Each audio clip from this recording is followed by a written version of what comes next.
O senador do Podemos do Espírito Santo, Marcos Duval, prestou depoimento à Polícia Federal sobre uma suposta coação para participar de um plano para tentar prender o ministro Alexandre de Moraes e modificar o resultado das eleições de outubro do ano passado. Reportagem de Brasília, Berenice Leite. O senador Marcos Duval prestou depoimento no final da tarde desta quinta-feira. Depois de cerca de 3 horas de oitiva, ele falou rapidamente com os jornalistas. A oitiva na Polícia Federal foi após o senador afirmar que em seu celular haviam mensagens que comprovariam um plano articulado pelo ex-deputado federal Daniel Silveira e o ex-presidente Jair Bolsonaro sobre uma reunião no Palácio do Planalto. Eu ficava quando me chamava de bolsonarista, o senador bolsonarista e tal. E vocês esperem, eu vou soltar uma bomba aqui para vocês. Sexta-feira vai sair na Veja a tentativa do Bolsonaro de me coagir para que eu pudesse dar um golpe de Estado junto com ele. Só para vocês terem ideia. E é lógico que eu denunciei. Lógico que eu denunciei. Em uma das mensagens do celular de Marcos Duval, Daniel Silveira teria sugerido que o senador teria equipamentos disponíveis para gravar o ministro Alexandre de Moraes. O plano seria flagrar algo que indicasse que a eleição presidencial teria sido direcionada e, com isso, contestariam o resultado das urnas. Após as declarações do senador, o ministro do STF, Alexandre de Moraes, autorizou a oitiva aqui na sede da Polícia Federal. Na decisão, o magistrado afirma que essa circunstância deve ser esclarecida no contexto mais amplo da investigação no que diz respeito à eventual intenção golpista. Em entrevista coletiva, na tarde desta quinta-feira, o parlamentar diz ter denunciado o caso Alexandre de Moraes. Ele disse que procurou o ministro para relatar o plano 3 dias depois dessa reunião. No dia 14 de dezembro, eles se encontraram pessoalmente. Foi comunicar ao ministro Alexandre de Moraes e me colocar à disposição como testemunha, desde o dia que eu passei para ele essa informação. É inevitável isso, claro que eu vou ter que esclarecer, lógico. E eu não fiz isso antes por conta de não expor o ministro Alexandre, exatamente por ser informações que a gente trata na área da inteligência. Se ele dissesse, então faça uma denúncia, ou ele pode ter inserido essa informação dentro do processo dele, eu não sei, são coisas que a gente não pergunta, né? Mas o que eu pude fazer, para não prevaricar, é reportar ao ministro que estava com o caso dele, do que estava acontecendo. Depois de falar com o ministro sobre o episódio, Marcos Duval afirma ter dito a Daniel Silveira que não gravaria conversas de Moraes. O senador deu várias versões contraditórias. Na mesma coletiva, ele voltou atrás, dizendo que o ex-presidente Jair Bolsonaro não o coagiu. O presidente estava numa posição semelhante à minha, escutando uma ideia esdrúxula do Daniel Silveira. Ele não falou, senador, pense, não falou nada disso.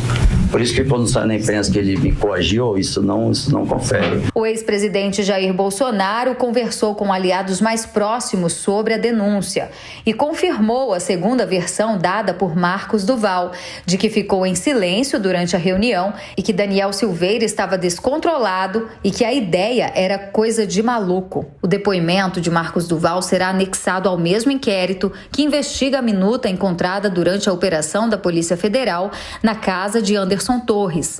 Trata-se de um rascunho de um decreto presidencial que instauraria estado de defesa no Tribunal Superior Eleitoral e poderia assim reverter o resultado das eleições. Segundo o magistrado, podem estar configurados crimes de golpe de Estado e abolição violenta do Estado Democrático de Direito.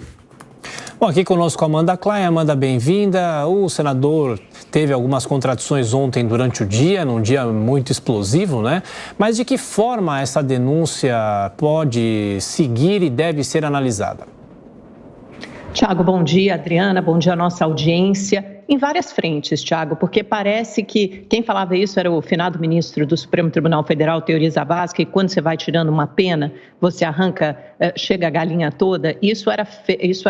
Foi uma frase famosa dele em referência à Lava Jato. A esse plano de golpe, por mais esdrúxulo que possa parecer, eu acho que a mesma regra se aplica. E por que eu digo isso? Nesse depoimento de ontem à noite, a Polícia Federal, o Marcos du Val repetiu algumas coisas que, apesar das contradições e incoerências das suas versões, algumas peças dessa narrativa e alguns momentos subsistem em todas as versões. E quais são eles? O ex-presidente Jair Bolsonaro estava presente, seja no Palácio da Alvorada ou Granja do Torto, todo mundo sabe a diferença, mas um senador da República que já exerce seu mandato por 4 anos não sabe se ele foi levado ao Palácio da Alvorada ou à Granja do Torto. Esse convite para a trama do golpe foi feito pelo ex-deputado Daniel Silveira, e num primeiro relato, a Veja, mais forte, mais consistente, Marcos du Val diz que foi coagido por Bolsonaro a participar de um plano de golpe. Já numa segunda versão, à imprensa, ontem, durante todo o dia, ele tenta suavizar e amenizar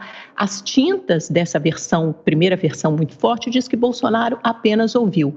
Ora, a gravidade é a mesma. Bolsonaro o recebeu na sua casa, provavelmente no Palácio da Alvorada, até porque quem morava na Granja do Torto naquele momento, em dezembro, era Paulo Guedes.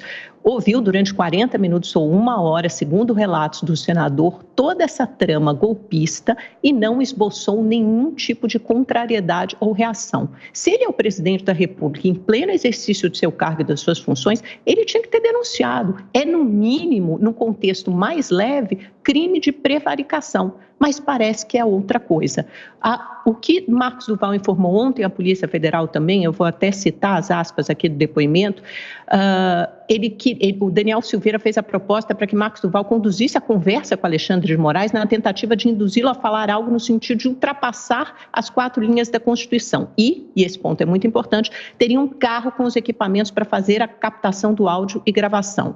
Quando o Daniel Silveira faz essa proposta, ele imediatamente implica as forças de segurança e inteligência do Palácio do Planalto, o GSI, que é o Gabinete de Segurança Institucional, e a ABIN, subordinada ao GSI. Quem comandava o GSI na época, o general Heleno, que a gente sabe que é um dos aliados mais próximos ao presidente Bolsonaro. Então, você precisa ouvir o general Heleno, você precisa ouvir o general Braga Neto, que foi candidato a vice na chapa de Bolsonaro, para tentar entender essa cadeia golpista, porque não tinha como essa trama ardilosa funcionar se não houvesse participação dos órgãos de inteligência que têm materiais muito sofisticados para fazer a captação dessa escuta com caminhão do lado de fora do Supremo Tribunal Federal e, ao mesmo tempo, gravar. Parece, até para usar as palavras de um amigo meu, Mauro Talhaferri, jornalista também, muito competente, ele disse ontem que parecia o plano infalível do Cebolinha. E por isso muita gente deu risada e fez chacota.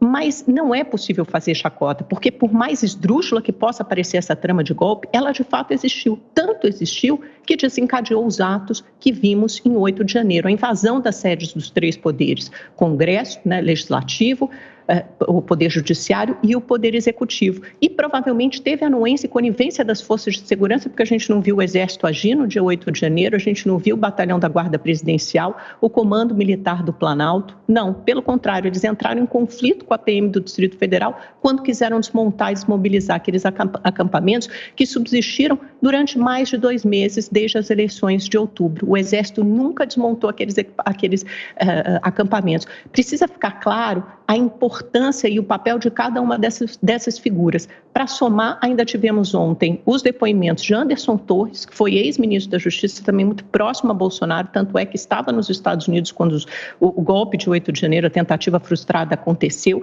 e era o secretário de Segurança Pública do Distrito Federal, não deixou nenhum tipo de planejamento operacional, isso ficou claro no relatório do interventor Ricardo Capelli, no Distrito Federal, nenhum plano operacional para que a polícia agisse, embora tivesse sido avisado de que estava sendo orquestrada uma tentativa de ataques mais sérios para aquele fim de semana em Brasília. Ele simplesmente se evadiu, fugiu, foi para os Estados Unidos junto com o ex-chefe Bolsonaro, lá ficou, não participou, mas foi encontrada uma minuta do golpe na sua casa. Que minuta é essa? Quem escreveu? O que ela apontava? Qual era a trama? Porque aquilo, a minuta do golpe, tratava de declarar um estado de defesa no TSE, invalidar, suspender o resultado da eleição e impedir a posse de Lula. Exatamente, parece ser o passo seguinte da trama proposta por Daniel Silveira. A trama proposta por Daniel Silveira era gravar Alexandre de Moraes para desmoralizá-lo, para que Alexandre de Moraes confessasse que urdia, na verdade, de que havia tomado decisões que, para além das 4 linhas da Constituição durante as eleições, para privilegiar um candidato Lula. Com base nessa gravação que desmoralizaria Alexandre de Moraes, você mandaria prender o ex-ministro em última instância e aí Bolsonaro teria os instrumentos para levar a cabo a segunda fase do plano, que parece ser a minuta de golpe encontrada na casa do Anderson Torres. Intervir, quase que fechar ou tomar controle, comandar o TSE e cancelar, anular as eleições de outubro. Veja como os planos se conectam, os pontos se conectam, melhor dizendo. E aí você ainda tem o depoimento de Valdemar Costa Neto, presidente do PL, dizendo que essa minuta de golpe circulava na casa de todo mundo. Ontem ele tentou suavizar essa versão, disse que não, que recebeu 2 ou 3 propostas de golpe e que aquilo era só uma metáfora que ele havia usado. Será mesmo? Tudo isso está muito esquisito, muito estranho. Então, por mais que possa soar como um disparate o que essas pessoas planejavam, uma coisa está muito clara: houve um planejamento, uma trama golpista para cancelar, para anular as eleições de outubro e para que Lula não assumisse. E há tentativas de ataque claros. O que aconteceu no dia 12 de dezembro, que foi o dia da diplomação, que houve aqueles ataques em Brasília, com o ataque à sede da Polícia Federal, ônibus, carros, vans queimadas. Houve o 8 de janeiro, que foi o mais grave de todos, e ainda nesse meio tempo, uma proposta desmobilizada para atear fogo em um caminhão próximo ao aeroporto de Brasília e gerar o caos. Essas pessoas precisam responder na justiça, e não só as pessoas envolvidas nesse ataque, nessa parte mais operacional, mas também os cérebros, ou talvez a falta de cérebro, porque tudo parece uma grande maluquice, envolvida também na trama, no planejamento dessas ações golpistas, que cada vez mais tem a digital do ex-presidente Jair Bolsonaro.